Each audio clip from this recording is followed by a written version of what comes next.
It's funny, a lot of times when we first talk to small business owners, we ask them what their conversion rate is. They cite for us whatever their industry standard is.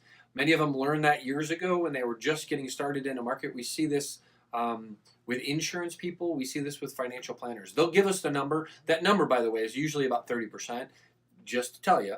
And what's interesting is many times now they're 8 years, 9 years, 10 years into it, and they still believe that their conversion rate is 30%.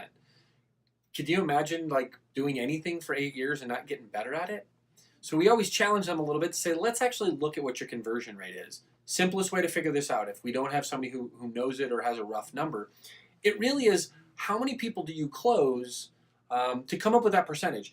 Out of every 10 people you talk to, how many of them do you close to become customers? Now, a simpler way of doing that is looking at your total customers over the course of a year. So in other words, if you have a retail store, you can usually pull up your tapes, you can kind of find out, not exact there because those are actually transactions, not necessarily customers, but we can help you figure that out. But what we want to look at is total customers. And then from that, we want to then divide your total customers by the total amount of leads.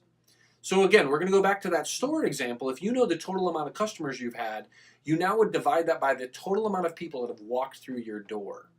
If you're a smaller business, you're a service-based business, which is predominantly who we work with, you have a better idea. You can go through your calendar and go, how many coffee appointments did you have? How many sit-downs did you have with somebody who was a potential customer?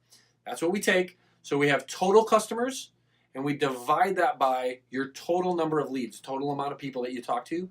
That's going to give you your conversion rate. It should come up as a point something number. When you do that, understand that that's what percentages is. When you're dividing and playing with those numbers, your 30% becomes 0.3, a 60% becomes 0.6. If you're a 67% closer, fantastic, that becomes 0.67 as we use those numbers to figure out the next stages of the profit formula.